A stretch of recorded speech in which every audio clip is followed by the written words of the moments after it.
Un document classé secret défense qu'il révèle aujourd'hui, qui est repris par Wikileaks, qui consisterait à déplacer les civils de Gaza vers l'Égypte. C'est la proposition qu'a défendue dans ce document confidentiel le ministère des renseignements israélien et qui en a parlé justement à Benyamin Netanyahou. Que peut-on y lire dans ce document, Laura ? C'est un document d'une dizaine de pages, daté du 13 octobre 2023, qui porte, vous l'avez dit, la signature du ministère du renseignement israélien et qui recommande en effet l'évacuation de la population civile de Gaza vers le Sinaï, plan en 3 étapes à l'appui. La première étape, bombardement sur le nord de Gaza, évacuation de sa population vers le sud. Deuxième étape, et c'est là que débute vraiment le plan, occupation de toute la bande par les forces de Tsahal et transfert simultané des Gazaouis vers le nord du Sinaï égyptien.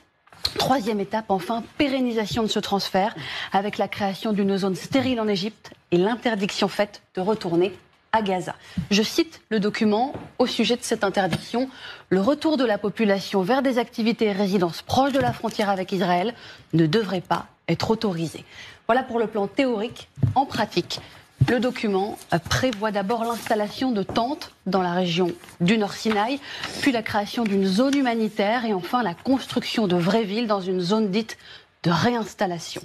Le document évoque également la campagne de communication qui devrait être mise en œuvre à destination des habitants de Gaza pour, je cite, les motiver à accepter le plan.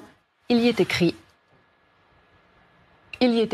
que les messages de cette campagne devraient tourner autour de la perte des terres, c'est-à-dire faire comprendre qu'il n'y a plus aucun espoir de retourner dans les territoires qu'Israël occupera dans un avenir proche, que cela soit vrai ou non.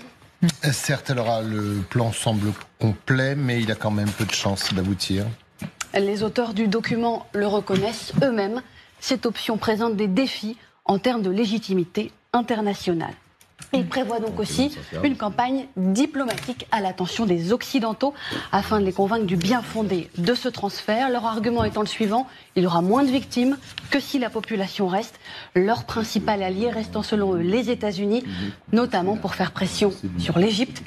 Et c'est là l'obstacle le plus évident. Le président Abdel Fattah al-Sisi, président égyptien, fermement opposé à l'accueil de la population palestinienne sur son territoire. Je vous rappelle là une de ses déclarations sur le sujet, en date du 18 octobre dernier. En déplaçant les Palestiniens dans le Sinaï, on déplace la résistance et le combat en Égypte. En cas d'attaque, Israël aura alors le droit de se défendre et frappera le sol égyptien. La paix fondra entre nos mains. Précisons enfin que ce document, issu du ministère du Renseignement, n'est qu'un document de travail qui n'a pas de force contraignante sur les décisions du pouvoir israélien. Il n'est cependant pas le seul à soulever la question, puisque la semaine dernière, un think tank de droite, l'Institut Misgav, ici dirigé par un proche de Benyamin Netanyahou, avait publié une prise de position similaire appelant à un transfert forcé vers le Sinaï, avant de retirer ses publications sous la pression internationale. Merci beaucoup, Laura.